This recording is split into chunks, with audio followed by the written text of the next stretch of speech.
Hello बच्चों, नमस्कार। आप सभी का जीएस बाई राजेंद्र सर के यूट्यूब चैनल में स्वागत है। और जैसा कि हमारे इस पर कार्यक्रम चल रहा है सीधी बात नो बकवास का, उसमें आज हमारा जो टॉपिक रहेगा वो रहेगा हमारा महावीर स्वामी। कल हमने पार्श्वनाथ भक्त के बारे में समझा था, आज हम देखेंगे महावीर स्वामी। ठीक है। जैन धर्म के वास्तविक संस्थापक कौन हो जाएंगे? महावीर स्वामी होंगे। और सबसे पहले इनके बारे में कि ये जैन धर्म के जैन धर्म के जैन धर्म के 24वें 24वें व अंतिम तीर्थकर 24वें व अंतिम तीर्थकर हुए। ठीक है, अंतिम तीर्थकर हुए। ध्यान रखना है कि जैन धर्म के 24वें व अंतिम तीर्थकर ये आपके महावीर स्वामी होते हैं। ठीक है, आइए इनके बारे में समझते हैं कुछ और बातें। तो सबसे पहले इनका जन्म देखते हैं कि इनका जन्म कब होता है। तो इनके जन्म के बारे में दो डेटें हमें मिलती हैं। ठीक है, तो दो डेटों के बारे में हम देखेंगे। तो इनका जन्म 599 ईसा पूर्व 599 ईसा पूर्व या हमें मिलता है, एक और डेट मिलती है इनकी, क्योंकि देखिए ये ऐतिहासिक है और कोई पक्का कहने का मतलब हमारे पास प्रूफ नहीं है, लेकिन फिर भी दो डेटें मिलती हैं तो हमें दोनों डेटों को पढ़ना है। तो 599 ईसा पूर्व या 540 ईसा पूर्व। तो इनका जन्म कब होता है? 599 ईसा पूर्व या 540 ईसा पूर्व। ठीक है, और कहाँ होता है? तो ये होता है वैशाली के निकट, वैशाली के निकट कुंडग्राम में। कहाँ होता है? तो वैशाली के निकट कुंडग्राम में इनका जन्म होता है। ध्यान रखना है कि जैन धर्म के जो आपके 24वें अंतिम तीर्थकर थे वो महावीर स्वामी थे। इनका जन्म 599 ईसा पूर्व या 540 ईसा पूर्व होता है। और इनका जन्म कहाँ होता है? तो वैशाली के निकट कुंडग्राम में इनका जन्म होता है। आइए और कुछ बातें जानते हैं। तो इनके पिता का नाम क्या था? इनके पिता का नाम था इनके सिद्धार्थ। इनके पिता का नाम क्या था? इनके पिता का नाम था सिद्धार्थ। ठीक है, इनकी माता का नाम क्या था? तो इनकी माता का नाम हम देख लेते हैं। तो इनकी माता का नाम क्या था? तो इनकी माता का नाम था त्रिशला। क्या नाम था? त्रिशला। ध्यान रखिएगा, इनके पिता का नाम क्या था? तो इनके पिता का नाम सिद्धार्थ था और इनकी माता का नाम क्या था? त्रिशला। ठीक है, और इनकी पत्नी, तो पत्नी के बारे में देख लेते हैं। इनकी पत्नी का नाम क्या था? तो इनकी पत्नी का नाम था यशोदा। पत्नी का नाम क्या था? यशोदा। इनकी एक पुत्री थी, पुत्री का नाम क्या था? तो पुत्री का नाम था अड़ोज्या। पुत्री का नाम क्या था? अड़ोज्या, या इसी का नाम मिलता है हमें प्रियदर्शनी। प्रियदर्शनी। ठीक है, और इनके पुत्री की जहां शादी हुई थी तो वो दामाद, ठीक है, क्या नाम था? जमाली। जमाली। और ये जमाली जो थे इनके प्रथम शिष्य भी थे। यानी महावीर स्वामी के प्रथम शिष्य भी कौन हो जाएंगे? तो प्रथम शिष्य हो जाएंगे कौन? उनके जमाली हो जाएंगे। तो ये महावीर स्वामी के जीवन परिचय के बारे में है, क्योंकि थोड़ा सा यहाँ से क्वेश्चन पूछे जाते हैं तो हमें पता होना चाहिए। और इनके बचपन का नाम, ठीक है, साथ ही साथ हम यहाँ देख लें, इनके इधर मैं साइड में लिख रहा हूँ इनके बचपन का नाम। तो बचपन का नाम इनका क्या था? तो इनके बचपन का नाम था वर्धमान। क्या नाम था? वर्धमान। ठीक है, ये ध्यान रखिएगा कि बचपन का नाम क्या हो जाएगा? वर्धमान हो जाएगा। तो महावीर स्वामी के बारे में इतनी बातें आप नोट कर लीजिएगा। बढ़ते हैं आगे। ठीक है, चलिए स्क्रीनशॉट ले लीजिएगा। आइए बढ़ेंगे आगे, समझेंगे।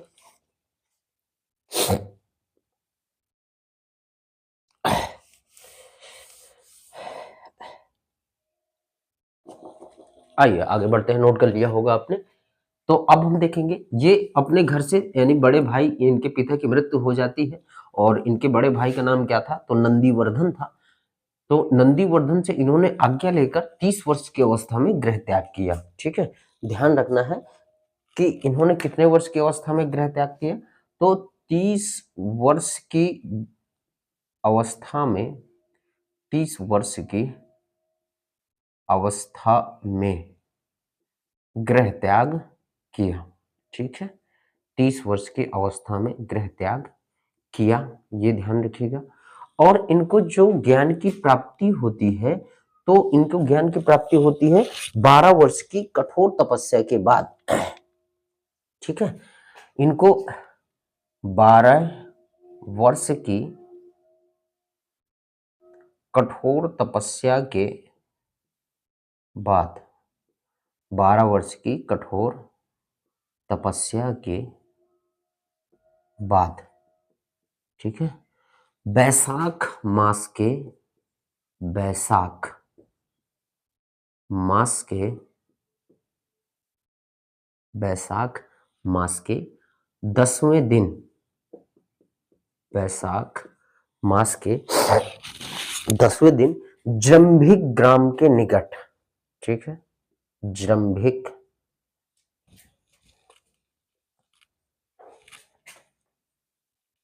जृंभिक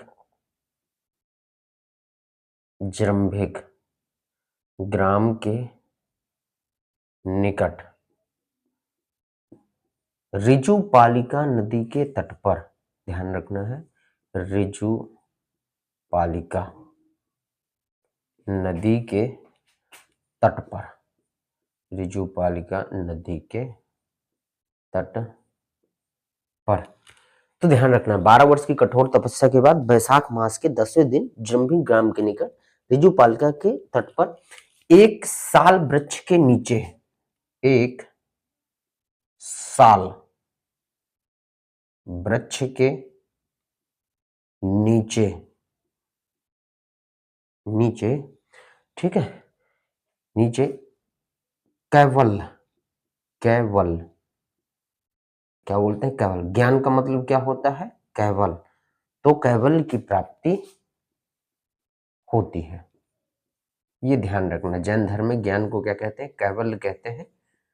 तो ध्यान रखना है कि 12 वर्ष की कठोर तपस्या के बाद बैसाख मास के 10वें दिन जृंभिक ग्राम के निकट ऋजुपालिका नदी के तट पर एक साल वृक्ष के नीचे इन्हें कैवल्य प्राप्त हुआ, यानी ज्ञान प्राप्त हुआ, ठीक है।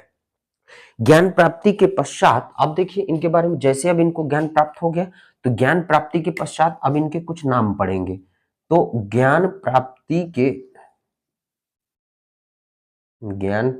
के पश्चात,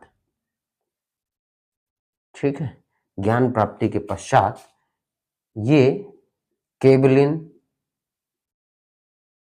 केवलिन, जिन, जिन, जिनको हम क्या कहते हैं, तो जिनको हम कहते हैं विजेता कहते हैं, ठीक है, जिनको हम क्या कहते हैं, विजेता, विजेता, ठीक है, ध्यान रखना है, जिन, और इनको अरहत,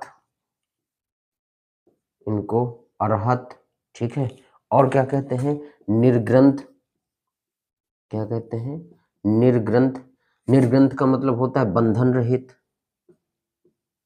किसी बंधन में ना हो, ठीक है, तो हम क्या कहते हैं, और यहां अरहत का मतलब क्या हो जाएगा, विजेता, विजेता। तो ज्ञान प्राप्ति के पश्चात ये केवलिन, जिन, ठीक है, अरहत, निर्गंथ, इन सभी नामों से ये क्या है, आपके जाने जाते हैं, ठीक है, तो जाने जाते हैं, ठीक है, ध्यान रखना किनको हम किन किन नामों से जानते हैं। जैसे इनको ज्ञान की प्राप्ति होती है तो केवलिन, जिन या विजेता, अरहत, अरहत का मतलब होगा योग, यहाँ क्या होगा, योग, योग, अरहत का मतलब योग, तो अरहत, निर्ग्रंथ, बंधन रहित जाने जाते हैं। तो ध्यान रखना है महावीर स्वामी के बारे में कि ये 30 वर्ष की अवस्था में गृह त्याग किए, 12 वर्ष की कठोर तपस्या के बाद बैसाख मास के 10वें दिन जृंभिक ग्राम के निकट, जृंभिक ग्राम के निकट ऋजुपालिका नदी के तट पर एक साल वृक्ष के नीचे इन्हें कैवल्य की प्राप्ति होती है, और ज्ञान प्राप्ति के पश्चात ये केवलिन, जिन, अरहत, निर्ग्रंथ नाम से जाने जाते हैं, ठीक है, ध्यान रखिएगा।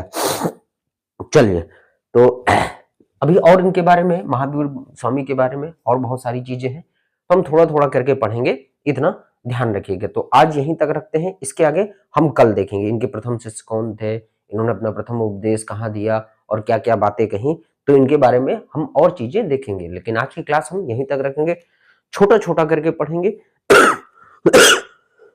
सॉरी, और पूरा कंप्लीट पढ़ेंगे। तो बने रहिएगा क्लास में, आपको पूरा कंप्लीट पढ़ने को मिलेगा और बहुत ही इंपॉर्टेंट फैक्ट है आपके वनडे एग्जाम के लिए, बहुत ही महत्वपूर्ण है। आप इस क्लास को फॉलो करिएगा, रेगुलर रात को 9 बजे ये क्लास आपको मिलती है। तो क्लास आपको पसंद आए बच्चों, वीडियो आपको पसंद आए तो वीडियो को लाइक करिएगा, शेयर करिएगा ज्यादा से ज्यादा अपने मित्रों के साथ, ताकि वो भी इस क्लास का फायदा उठा सकें। तो चलिए मिलते हैं, यहीं से मैं आगे बताऊंगा महावीर स्वामी के बारे में। इतनी जानकारी देखी, इसके आगे हम और देखेंगे तो कल की क्लास में देखेंगे। तब तक के लिए धन्यवाद। जय हिंद, वंदे मातरम।